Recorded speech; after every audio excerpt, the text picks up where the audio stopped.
ایک اعتراض یہ لوگ یہ کرتے ہیں کہ جی جو احادیث ہیں فقہائے کرام نے بھی کچھ احادیث کو لیا اور کچھ احادیث کو چھوڑ دیا، تو آپ ان کو منکر حدیث نہیں کہتے، جبکہ ہم جو ہے وہ احادیث کو چھوڑتے ہیں تو آپ ہمیں منکر حدیث کہتے ہیں۔ تو یہ فقہائے کرام پر ایک دھوکہ جو ہے وہ الزام بھی ہے اور عوام کو دھوکہ دینے کی کوشش بھی ہے۔ دیکھیں فقہائے کرام کے بارے میں یہ کہنا کہ انہوں نے احادیث کو چھوڑ دیا، یہ ظلم اور زیادتی ہے اور بالکل غلط بات ہے۔ فقہائے کرام کسی بھی حدیث کو اس کے صحیح یا اس کے ضعیف ہونے کی وجہ سے لیتے تھے یا رد کرتے تھے، لیکن وہ حدیث کا انکار نہیں کرتے تھے۔ وہ یہ نہیں کہتے تھے کہ یہ حدیث ہے ہی نہیں، ہم حدیثوں کو مانتے ہی نہیں ہیں۔ وہ یہ کہا کرتے تھے کہ بھائی یہ حدیث دوسری کی نسبت زیادہ صحیح ہے، لہذا ہم اس پر عمل کریں گے، اس پر عمل نہیں کریں گے۔ ایک عام سی مثال میں دیتا ہوں کہ مثلا امام ابو حنیفہ رحمہ اللہ کے نزدیک اب ہم رفع کی جو نماز میں کرنا ہے یا نہیں کرنا، جو یہ احناف کا اور یہ غیر مقلدین حضرات کا ایک اختلاف ہے، ہمارا مقصد یہاں پر اس طرح کے فروعی اختلافات کو بیان کرنا ہرگز نہیں ہے۔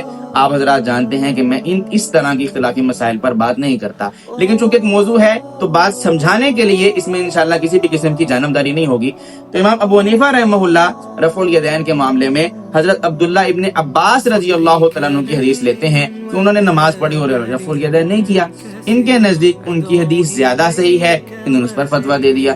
دوسرے حضرات جو ہیں یا جیسے امام مالک، امام شافعی، امام احمد ابن حنبل رحمہم اللہ تعالی، انہوں نے حضرت عبداللہ ابن عمر رضی اللہ تعالیٰ عنہ والی روایت کو زیادہ صحیح سمجھا اور اس کے مطابق انہوں نے فتویٰ دیا کہ رفع الیدین کرنا ہے۔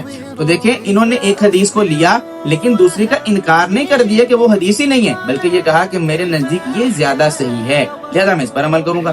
ان حضرات نے کیا فرمایا کہ ہمارے نزدیک وہ زیادہ صحیح ہے، ہم اس پر عمل کریں گے، لیکن مقصد دونوں کا سنت رسول کی اتباع اور حدیث رسول کی اتباع ہی ہے، حدیث کا انکار مقصد نہیں ہے۔ یہ وجہ ہے کہ ہم ان حضرات کو منکر حدیث نہیں کہہ سکتے، بلکہ یہ حضرات تو مثبت حدیث ہے، لیکن جو علی اعلان بالکل اس کا انکار کر دے وہ ظاہری بات ہے منکر حدیث ہے۔ جزاکم اللہ خیرا۔